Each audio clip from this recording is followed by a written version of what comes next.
You're listening to Secret Sonics, a podcast exploring the creative side of music production.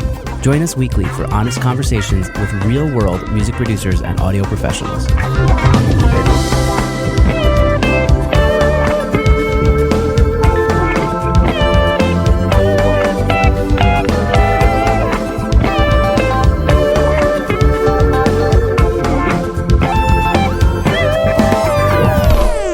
Hello, and welcome back to Secret Sonics. I'm your host, Ben Wallach. My guest today is Mike Trubetskov, PhD. Mike is a Melbourne, Australia-based music producer, mixing engineer, and guitarist who specializes in all forms of metal music. Having an academic Russian music school background and merging it with live and studio rock and metal guitar experience, Mike has developed a flexible, original, and fresh approach for modern music. I've seen Mike on various Facebook groups we've both been a part of for a while, and when former guest Nicholas DiLorenzo mentioned that he often works with Mike, we connected, and I invited him on the show, so it's a real pleasure to have him on. Welcome to Secret Sonics, Mike. Hell yeah. Awesome. So let's get into it. Tell me a little bit about your story. How did you get started? Whatever you want to share. Well, my story is I came here to do a PhD in science. But, you know, well, as creatives and as musicians, we always, we can't let go of what we are meant to be, I guess. So I because in Moscow, I played in heavy metal bands and all of that, you know, and then I moved to Melbourne to do that degree, and I was separated from my band, and I obviously had no music. I only had my guitar and my XFX. So I was like, well, I have to set it up now, and why don't I try, learning mixing? Because, it seems fun. And so I was doing a PhD during my daytime, and then at night, I come home, and then in the corner of my room, there's a little setup of my XFX, my guitar, and 2 speakers, and I'm trying to learn mixing and producing, and then basically that's how this whole thing started. I just got so insanely, I would say, passionate about it, and I've always been, but just kept growing on me and kept growing, and once I got the basics down, I just started, to get some very basic projects through word of mouth, through my Russian network, as I knew no one in Australia at the time, but had a few connections back home. So people just send me some stuff to mix really cheaply. You know how it goes. And then Sure. At the beginning, you take what you can get. Yep.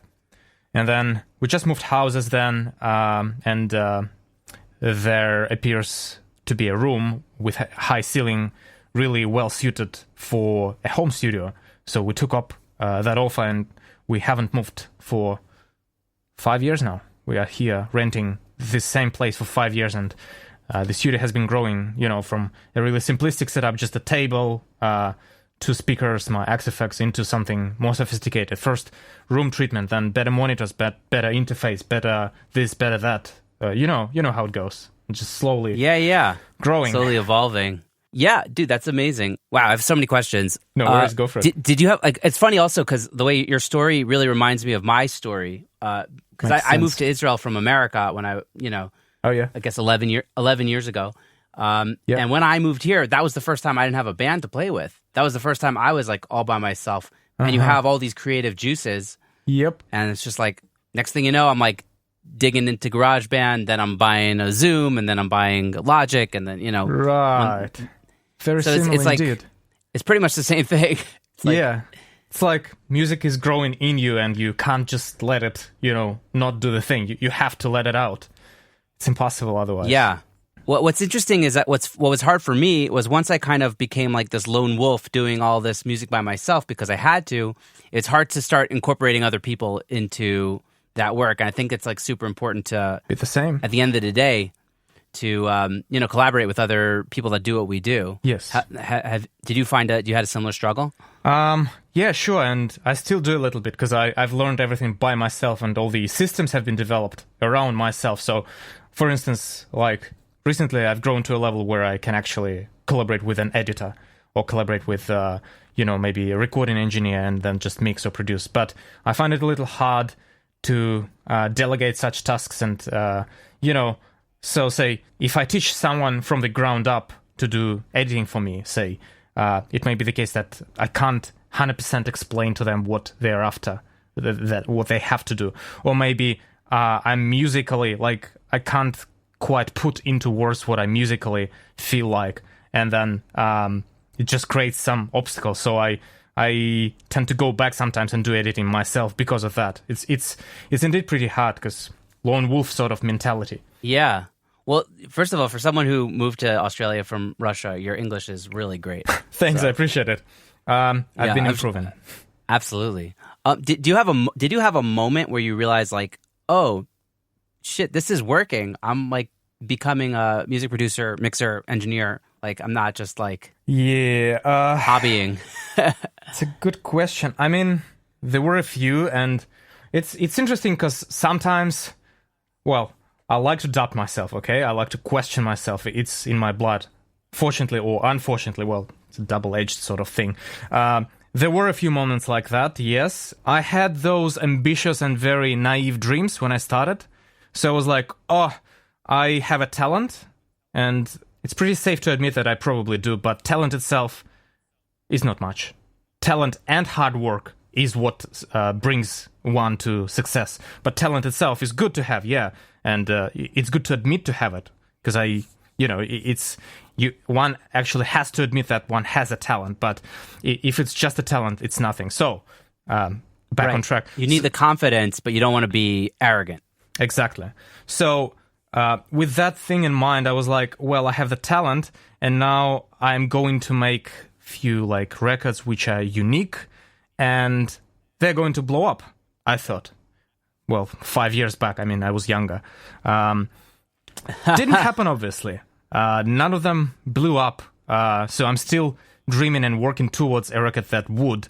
But maybe those moments when I actually succeeded in making decent records for other artists, completely for strangers, and then, hoping that this product is good enough to blow up, and I think it was. It's just in modern music, heavy metal is not really blowing up anymore at all. Yeah, but people that love it. Yes, there is a niche, there is an audience, and I hope that after pandemics it will actually snowball back. But yeah, I mean, those moments of like I've heard of someone saying that being an audio engineer or producer is a world of high contrasts. So like I dream of such things, and then I put myself down that much as well as a, It's like the what's like the happiness curve. It's like very bipolar. It's like you're all the way up or you're all the way down. Yeah. And we don't have that happy medium, I guess. Yeah. So yeah, I've been through phases, and then firstly that phase, and then next I understood that I have to get better mixes, better recordings, and I was getting better and better and better and better, and then finally, probably last year, I was able to see major progress. You know how like there's a bit of a plateau, you hit a ceiling, and then just over time, you kind of break through it somehow, naturally. And so, yeah, last year I was able to finally see quite a major change in the sound of my productions and the sound for my artists, and that was exciting as well. But now I'm in the next phase when I'm actually keen to see the results of, a work being widely listened to, I guess. So that's amazing. It is what it is. It's a creative struggle, I think. Just normal creative stuff. Well, the stuff that you sent me sounds really cool. Obviously, I'm not like a metal guy, but so some stuff was a bit more accessible for me than other stuff. I would say the black metal stuff was a little bit hard for me to wrap my head around. Indeed. But some of the post-metal stuff, really loved. Awesome. Yeah, that's actually... stuff sounded amazing. That's probably the most popular record that I've done. It has 30,000 listens on YouTube. Not much, but in the world of rock music, I think it's okay. Obviously, it's not about the streams or anything like that. It's just like one of a metrics which we can look at. As opposed to a band which gets 500 streams, which is nothing. So having said, like, speaking about the variety of works that I get, like that black metal stuff, for instance, I did not actively choose it. So when I was starting out, when I was looking for clients, looking for projects, just happened as a coincidence that one black metal album, symphonic black metal, more refined one, needed mixing. And I got into it.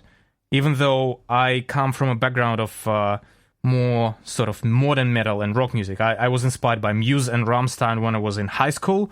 And then I was playing Killswitch Engage sort of metal. So more modern metalcore, sort of sound. Not exactly black metal, so it is by definition more accessible. When I got into black metal, though, it was a challenge because I didn't understand the music that well.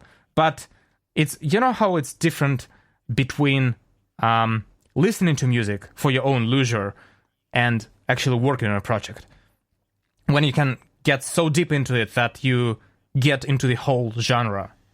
So pretty much this happened to me when I was working on this black metal sort of project. I could really understand the message and the feeling behind the track, and then I just realized what it is, and then black metal work started from there. So I have a fair few black metal projects going, stemming from that initial one. So you've learned to enjoy it. Very much so, yes. Yes, I do enjoy it quite a lot right now. That's awesome. But yeah, it was quite hard to get into. And I mean... sometimes the most accessible music doesn't stick around with you, but the music that sometimes is harder to get into, you really start to love. Indeed. I mean, I'm obsessed with Radiohead. Yeah. And hell yeah. The first time I heard Radiohead, I was like, I don't get it. I was in high school, I was like, okay. But then a couple of years later, maybe my ears had developed a bit more, and I heard OK Computer, my mind melted. Bit the same, actually. It's not the simplest music to digest, I think. You need time and you need knowledge. But then once you get into it, you can't. I remember in college, I could not get enough. I was just telling my wife this morning, I would preload on YouTube an entire Radiohead concert so that I could watch it when I didn't have the internet later. I was obsessed, but that initial, taking to it took a minute, For sure. And I mean, the variety of music you work on actually dictates and develops one's production approach. So, for instance, that black metal album is very different from normal metal or rock music, and it requires different production techniques. Those insanely fast drums, you can't process them similarly to normal drums. It just doesn't work. The compression times, for instance, the release and attack times are insanely fast, almost the fastest that you can get on your 1176. Because they're hitting the kick drum at 30-second notes or something, right? It's crazy. It is. And you have to make it work. You have to understand how it works and make it work. And, by actively doing that, I think that's the only approach. Even though one can look up tutorials and try, to get advice, but I think just trying to experiment and really dive into the nature of the sound and how it works helps. That's awesome. Yeah, I love how you said that because... First of all, when you work on new types of music, it pushes you to be a better engineer, a better producer. 100%. And also, what you do informs what you do later. So it's the same thing of if I buy, I'm into these days, I'm into semi-hollow basses, a violin bass kind of vibe. That influences the way I play the bass even. That tone influences it, and it just makes you become a different bass player. So the same thing with the production, Absolutely. 100%. Yeah. So let's talk a little bit, if you don't mind, about the artists that you're working with. How do they find you, and also how do you see if it's a good fit? Good question. Well, I think the connection between me and an artist happens naturally, and if it doesn't, it won't work. So, say a couple of years back, I was chasing up a few bands, and it never worked. If I try to, If I love their music, but if they don't have an interest in my work, it will never happen. And similarly, if the reverse happens, it won't happen either. So there has to be a connection. There has to be a mutual understanding. But I am quite immersed in the local scene. I went to probably 40 gigs at least in 2018, so almost every weekend. And I've learned most of the heavy or rock bands around the town as well. And if I can stand in the concert venue and listen to them and really understand their message, that's it, done. I can work with them. If it's not my sort of thing, if I don't get the emotions or messages behind the tracks, nah. So that's pretty easy.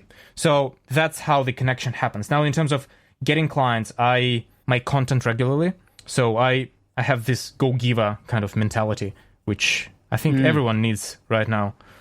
In the music field, and my content is specifically directed to musicians. I don't talk about production. There's enough of that.